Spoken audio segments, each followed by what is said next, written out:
दर्शन तो दिखा दो, हम दर्शन करके आए हैं कोई कह नहीं, हम तो दर्शन करके आए हैं कोई कह नहीं, जरा परिणाम बता दो।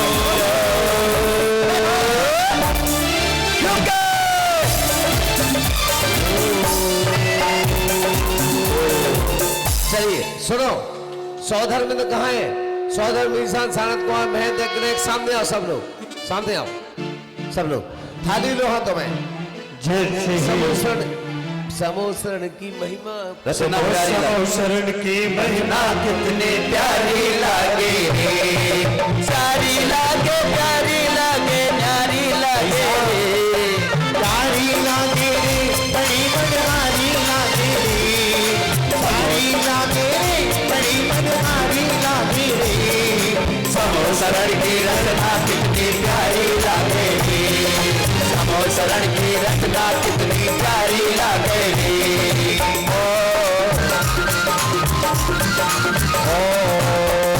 ओम समोसरण में विराजन जिन चतुर्भुज जन्मों चरणों में जल खड़ा दिया अर्घम में पामते स्वाहा। चढ़ा दो पूरी थाली की थाली चढ़ा दो। चलिए अब हम और आप बाहुबली के साथ बढ़ते हैं। बाहुबली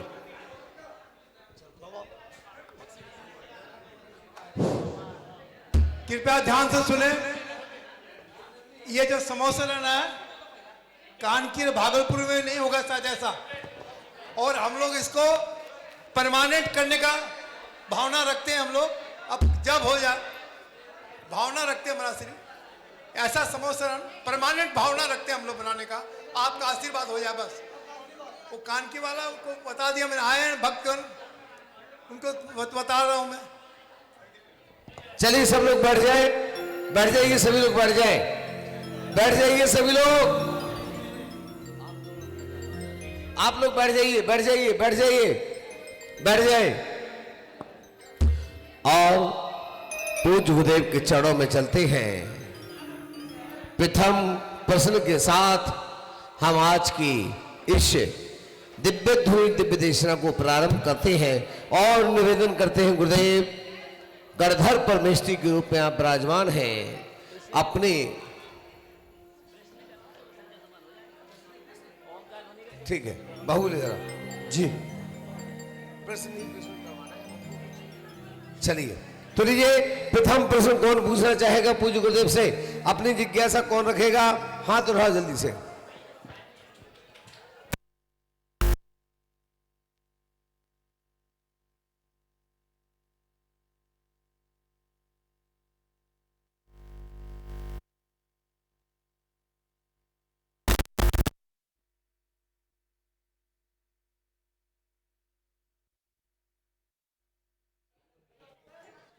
भव्य समोसरण की रचना धनपति कुबेर आकर एक क्षण मात्र में कर देता है। चतुर्निकार के देव और देवी जिसमें विराजमान होते हैं, त्रयंच गति के दीप विराजमान होते हैं, उसी भव्य समोसरण में मुख्य श्रोता बनकर अपनी प्रश्न जब गणधर परमेष्ठी से पूछते हैं, क्या कहते हैं?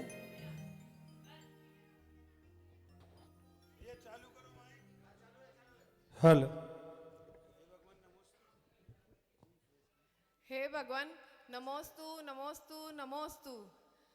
भगवान मेरी जिज्ञासा यह है कि स्त्री पर्याय से मुक्ति कैसे संभव है?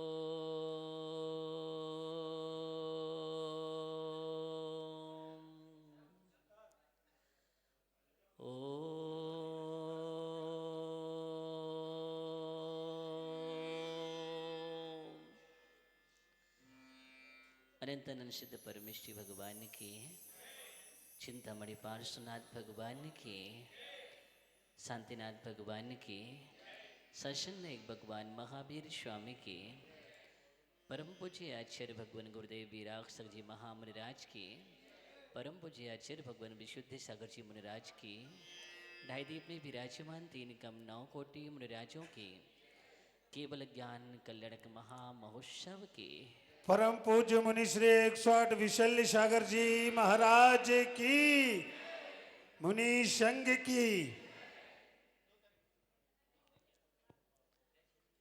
भो श्राप के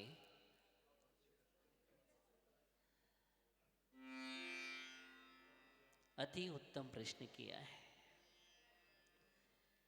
स्त्री पर्याय से मुक्ति कैसे हो? कौन सा कारण है? तीर्थंकर की देशना में घिरा है कि मुख्य रूप से सच्चे देव शास्त्र गुरु पर असीम अकाट आस्था, 7 तत्वों पर, 6 द्रव्य पंचास्थिकाय 9 पदार्थों पर, वह भी 25 मल दोष से रहित, अनायतन आदि का सेवन नहीं करना, मूर्ताओं का सेवन नहीं करना, 8 मद नहीं होना, संकारी 8 दोष नहीं होना। जो निर्मल सम्यक्त है उस सम्यक्त को प्राप्त करो। सम्यक दर्शन के प्रभाव से एवं आर्का व्रत को धारण करो। आर्का व्रत सम्यक्त के साथ जब शोभायमान होता है, स्त्री पर्याय से मुक्ति मिल जाती है। अर्थात पुरुष पर्याय को प्राप्त करके वह जीव निर्गंत दीक्षा लेकर के केवल ज्ञान को प्राप्त करके निर्वाण को प्राप्त होता है। यही उपाय है। नमोस्तु भगवान, नमोस्तु भगवान, नमोस्तु भगवान।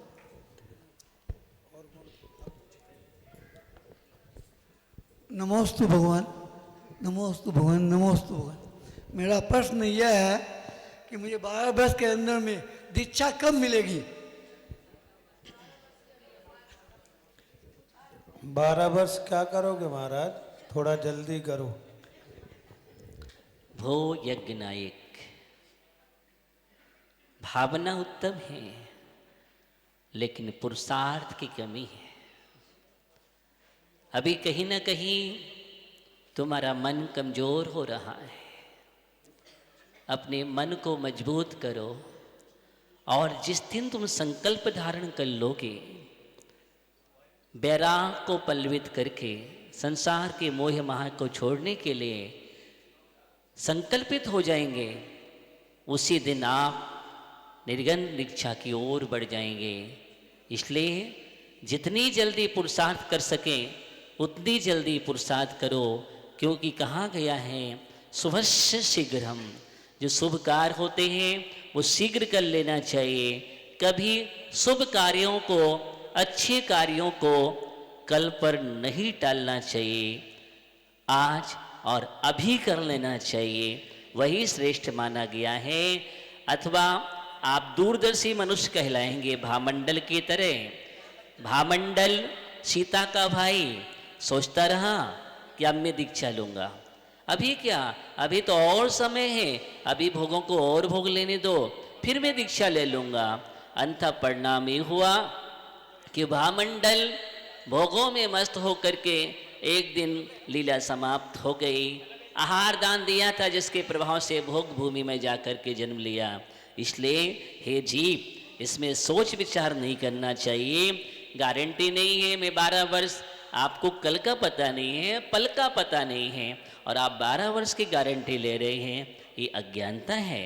इसलिए इसको दूर करो और अभी और सुबह से कार्य करके अभी आप दीक्षा का श्रीफल चढ़ाइए और आगे बढ़िए।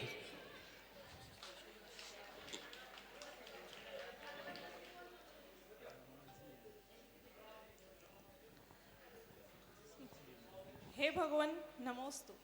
मेरा प्रश्न है कि कौन से पुण्य के उदय आएगा कि जब मैं भगवान की माता पिता बने तो?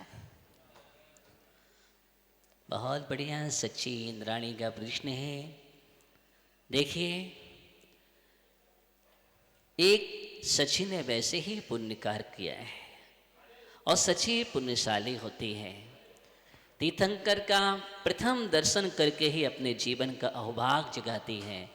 वैसे ही एक भवाधारी होती है, लेकिन भो सची, अभी आप स्थापना से सची हो, मनुष्य लोक में ही है।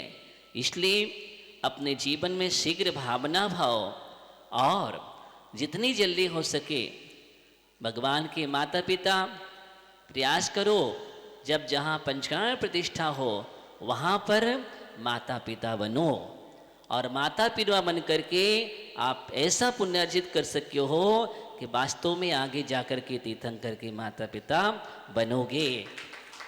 नमोस्तु।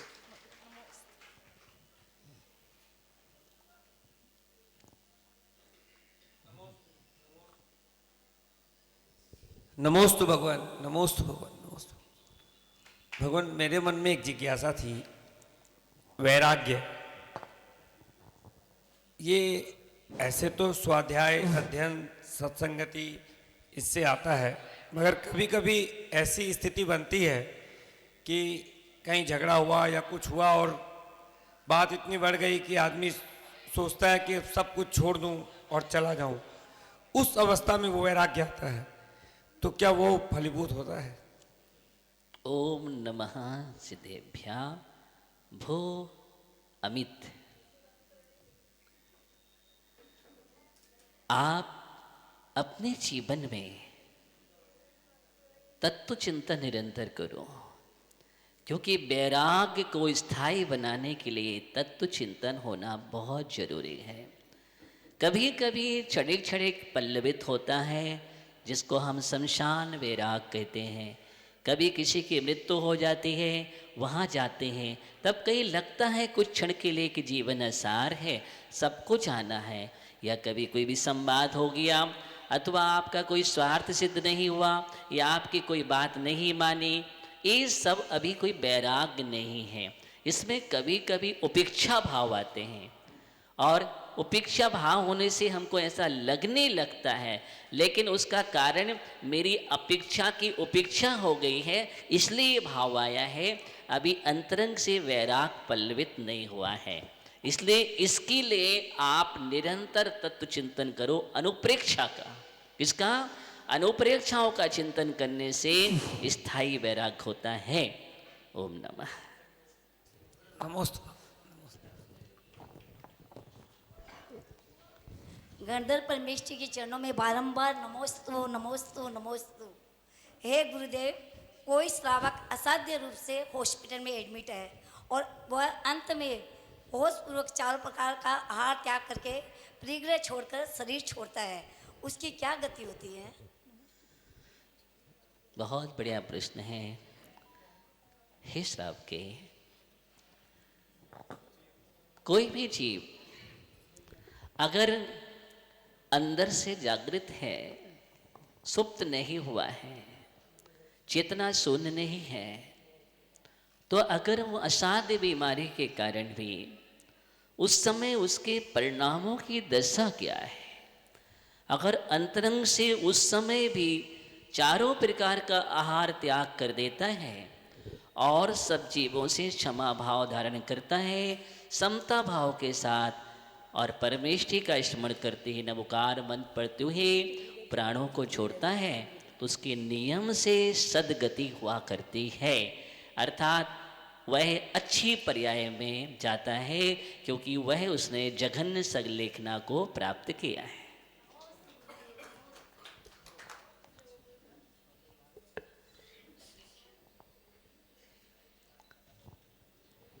नमोस्तु गुरुदेव, नमोस्तु गुरुदेव, नमोस्तु गुरुदेव। मेरा प्रश्न यह है गुरुदेव कि प्रथमान योग, करणान योग, चरणान योग और द्रव्यान योग, तो पहले प्रथमान योग को क्यों चुना गया है? बहुत बढ़िया प्रश्न किया है। आप कौन सा योग पढ़ते हैं? आप द्रव्यान योग पढ़ते हैं। अच्छा अच्छा, इसलिए आपकी जिज्ञासा हुई है। एकदम सही है। देखिए, प्रथमम कर्णम चरणम द्रव्यम नमः, चारों अनियों का एक क्रम रखा गया है, और इसका क्रम इसलिए रखा है कि पात्रता धीरे धीरे प्राप्त होती है, एकदम से किसी के अंदर योग्यता नहीं आती है।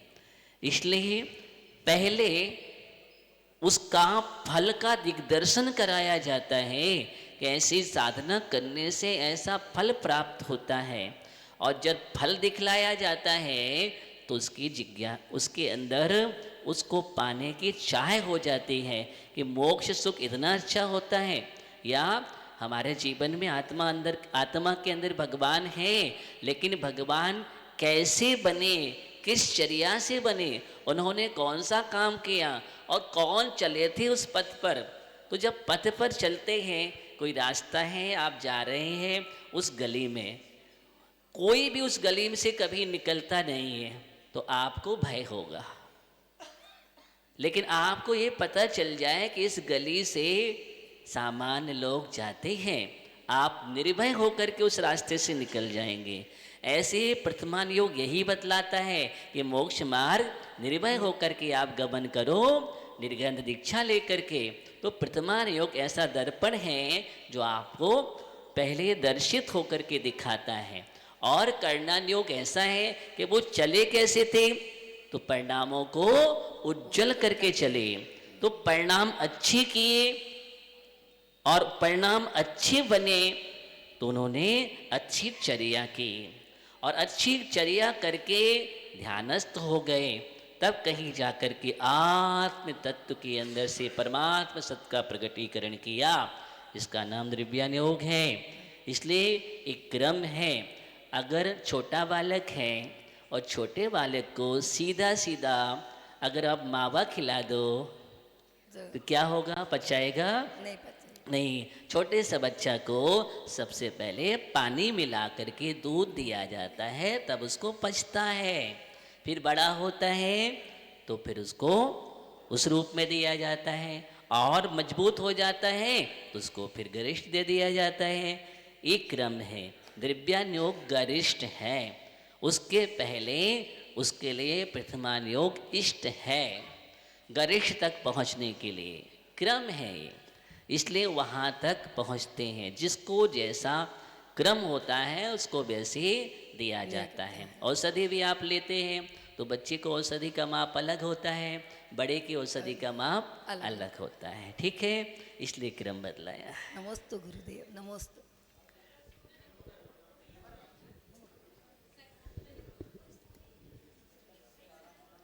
नमोस्तु गुरुवर, नमोस्तु गुरुवर।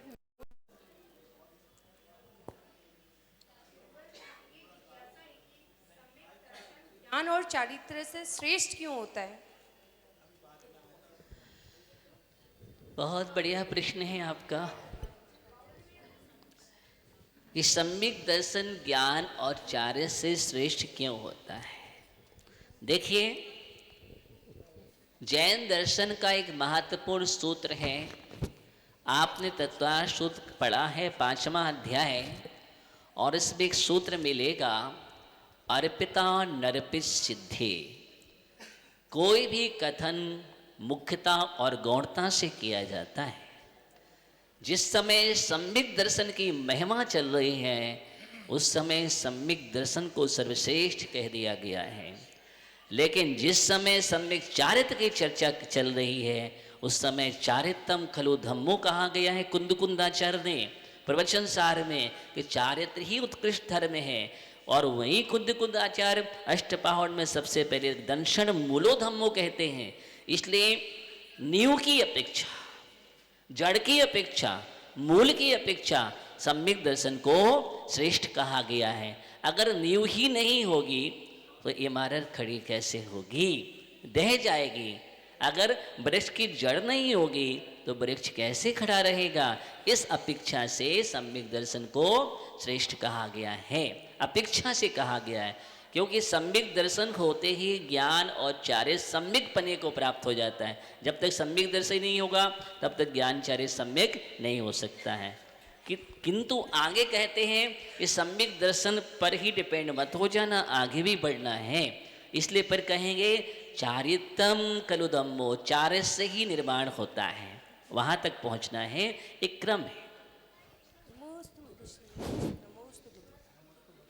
नमोस्तु भगवान, नमोस्तु भगवान, नमोस्तु भगवान।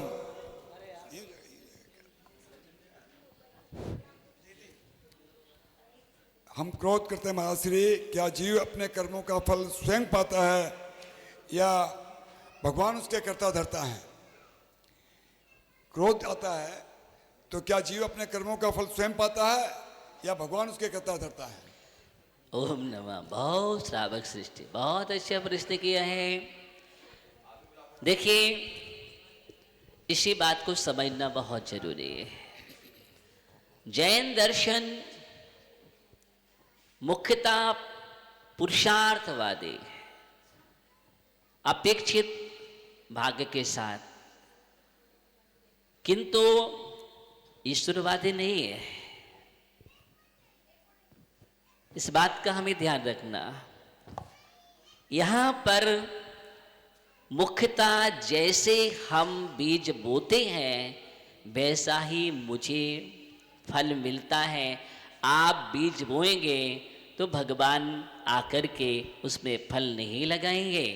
इसलिए हम जैसा कर्म करते हैं फल हमें वैसा ही प्राप्त होता है। स्वयं कर्मिदात्मा पुरः, स्वयं कृतं कर्मिदात्मनः पुरा फलम तदीयं लभते शुभाशुभम परेण दत्तम यदि लभ्यते स्फुटम स्वयं कृतं कर्म निरर्थकम सदा। आचार्य कहते हैं अगर हम कर्म करते हैं और फल देने वाला दूसरा हो जाएगा तो मेरा कर्म करना निरर्थक हो जाएगा। फिर तो आप साधना करेंगे, मोक्ष हमें मिलेगा, तो पूरी व्यवस्था भंग हो जाएगी। इसलिए जो साधना करता है वही उसके फल को पाता है। भगवान फल नहीं देते हैं और भगवान का ये कार्य भी नहीं है, क्योंकि भगवान वितरागी हो चुके हैं। इसलिए भगवान किसी के कर्ता धर्ता नहीं है, हम ही स्वयं करता है। पुद्गलकृत कर्मों के व्यवहार से, राग द्वेष कर्मों के अशुद्ध निश्चय से, शुद्ध निश्चय से ज्ञान दर्शन रूपी भावों के करता है, आगम में लिखा है। इसलिए भगवान तो एक निमित्त होते हैं। हम भक्ति करते हैं तो परिणामों की विशुद्धि से हम पुण्य का संचय कर लेते हैं, इसलिए वो सिर्फ माध्यम है, कर्ता नहीं है। नमोस्तु गुरुदेव, नमोस्तु गुरुदेव, नमोस्तु। और आइए इसी कोई भी पूछ लो, मात्र एक लास्ट समय हो गया, बाद में कोई मत कहना मेरे से नहीं पूछा गया। हाँ, मात्र एक मात्र, हाँ नहीं पूछने, अब आरती का समय हो गया है, एक मात्र अंतिम। बाकी कल प्रवचन के बीच में आप पूछ सकते हैं गुरुदेव से। ये गर्दन परमेष्ठी, गर्दन परमेष्ठी के चरणों में तिरुवान नमोस्तु नमोस्तु नमोस्तु।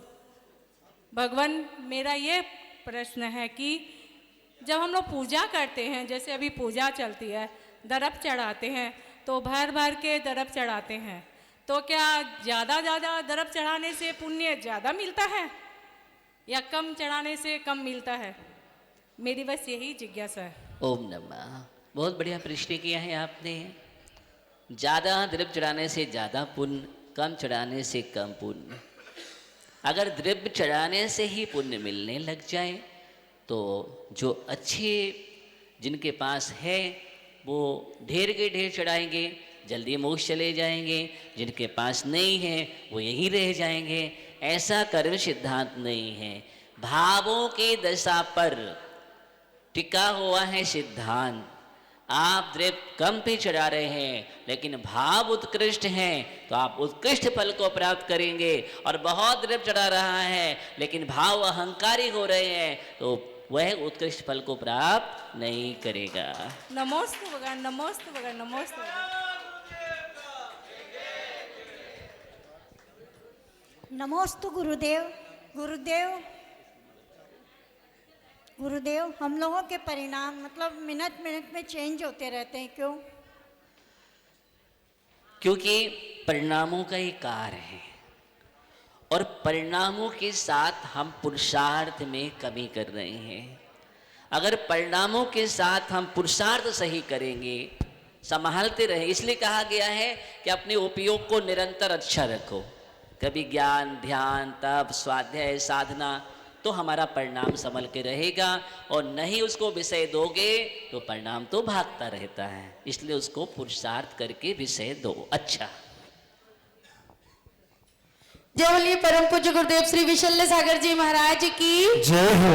चलिए समोसरण की आरती बाहुबली भैया। और एक सूचना देनी थी, आज शाम को आरती के पश्चात यहाँ पर पूज्य गुरुदेव के जीवन दर्शन पर एक नाटिका दिखाई जाएगी, तो आप लोग जरूर जरूर सभी लोग आए।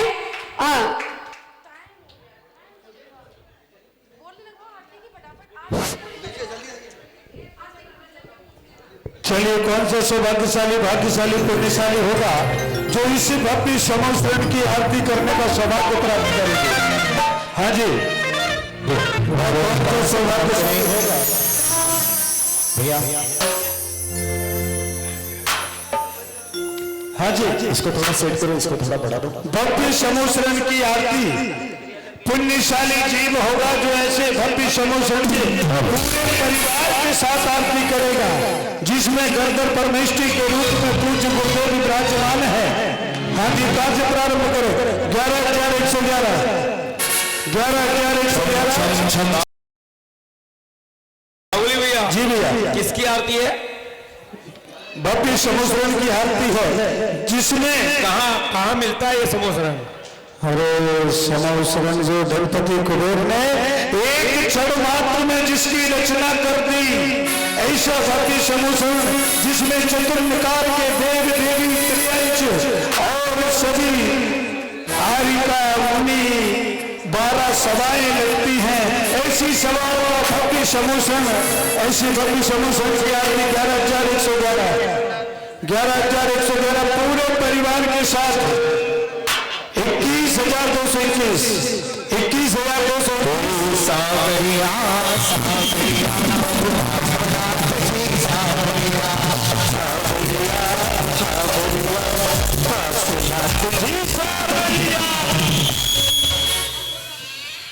हाँ जी, 21,221 भव्य समोसरण की महामंगलमय आरती पूज्य गुरुदेव जिसमें गर्दन प्रविष्टि के रूप में विराजमान है, ऐसे भव्य समोसरण की आरती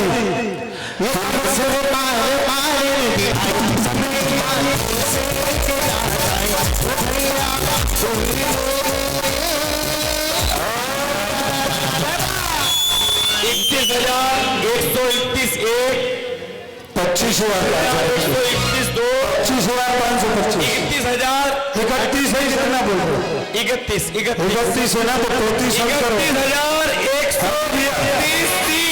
भैया। जी भैया, हो गए। क्या बात है, पूरे परिवार के साथ।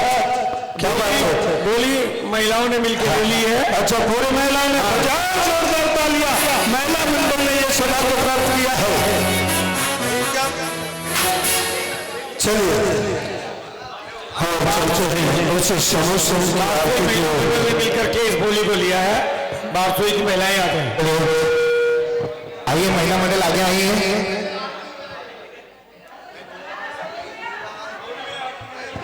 हाँ, करो, प्रारंभ करो दीदी। हाँ जी,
बोल चिंतामणि पार्श्वनाथ भगवान की, परम पूज्य विश्वम्भर सर्वज्ञ महाराज की। क्या हुआ? अच्छा घूमना था, चलो अब घूम लो। भैया कुर्सी अलग कर लो, घूम लेने दो उनको। केसरिया केसरिया आज हमारा केसरिया केसरिया केसरिया आज हमारा केसरिया।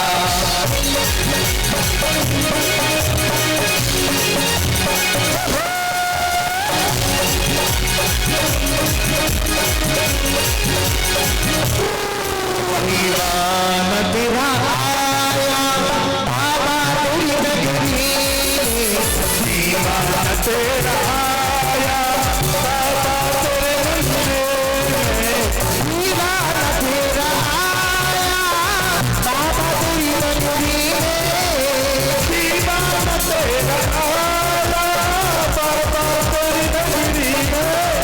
नजराना दिल कलाया दिल तलाया दीवान तेरा आया बाबा तेरी नगरी।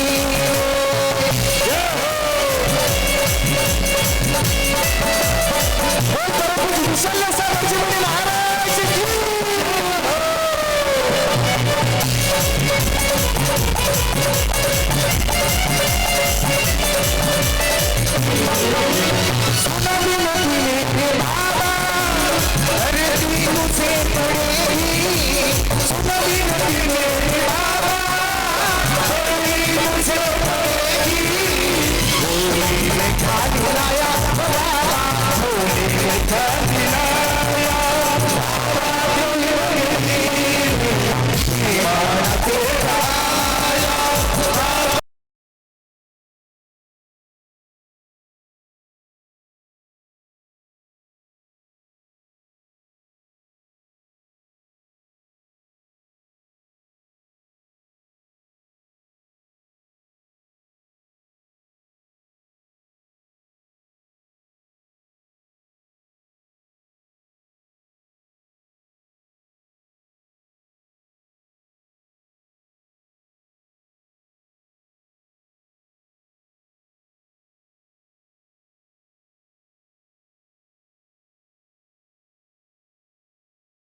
जय हो।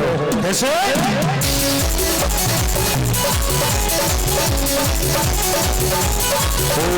विशल सागर राम जप सुख शाम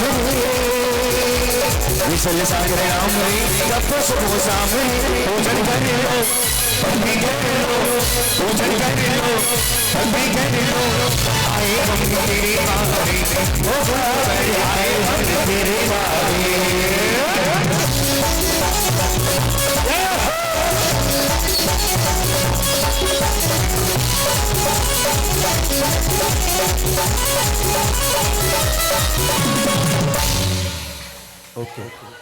बोलिए मनीश्वरी पूज्य गुरुदेव विशल सागर जी महाराज की भव्य सनातन ज्ञान कल्याण महोत्सव की। अब चलो शीघ्रता से हॉल को खाली कर दे और आज शाम का सबका नियम सुन ले। एक मिनट, काका जी कहाँ गए? काका जी देखिए, काका जी ने अभी भावना मालूम क्या किया आपको पता है? आप सबको काका जी ने जैसे ही समोशन का उद्घाटन किया तो काका जी की एक भावना हुई, महाराज आशीर्वाद दो, मैं विचार कर रहा हूँ। काका जी आ रहे हैं, जल्दी आइए काका जी। समोशन में बैठे इसलिए भावना विशिष्ट भावना हुई है, पता है आपको? काका जी बोले, बोल दो काका जी। काका जी की अभी अभी भावना हुई समोसन उद्घाटन करके, बोले महाराज ये समोसन लगा है, मेरी भावना है कि यहाँ पर स्थायी समोसन लगा रहे। इसलिए काका जी की भावना को हम आशीर्वाद प्रदान करते हैं। बोले पूज्य गुरुदेव विशल सागर जी महाराज की।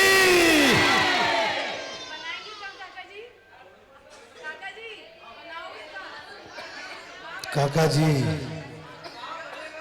काम लगेगा कब तक?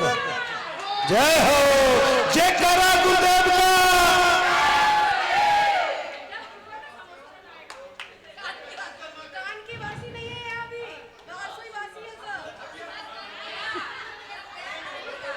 काका जी आप चिंता मत करो, जब आप समोसन बना के तैयार कर देंगे पूज्य गुरुदेव उसमें गणधर परमेष्ठी के रूप में बैठकर दिव्य ध्वनि होगी।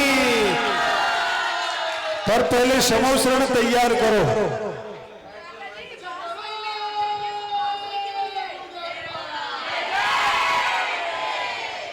देखो काका जी क्या कह रहे हैं अपने मुखारबिंद से, क्या कह रहे हैं पूज्य गुरुदेव से।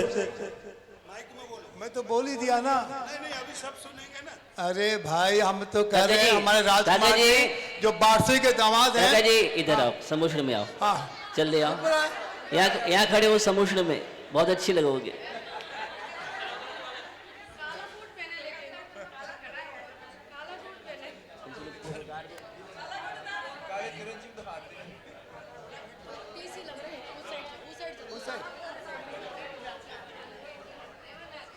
ऐसा है गुरुदेव, कुछ लोग समझते नहीं ना, तो मेरा जो भावना है, एक दिन मिट जाएंगे माटी के बोल, जग में रह जाएंगे प्यारे तेरे बोल।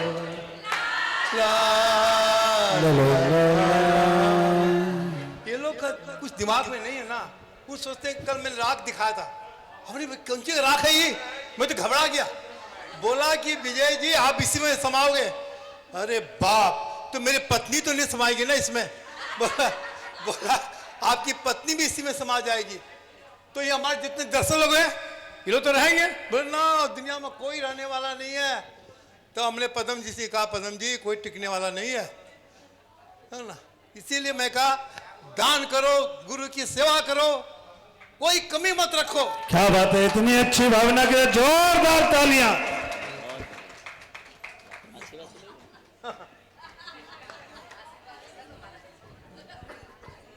जिनवाड़ी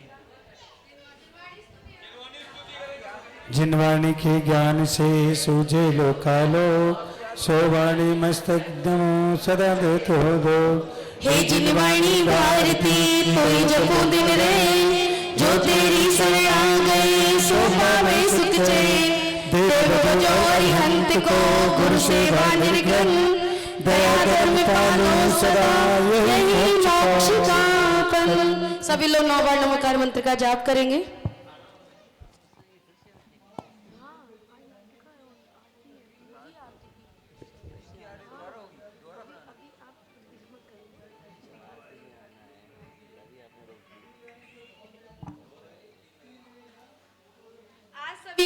नियम है, आज सभी जितने भी यहाँ पर अभी बैठे हैं, ऐसा नहीं हो कि हम थक गए तो आ नहीं पाए। सभी लोगों को आना है, क्योंकि आज आपको एक बहुत ही अच्छा दृश्य देखने को मिलेगा कि पूज्य गुरुदेव कैसे घर छोड़कर वैराग्य की ओर बढ़े।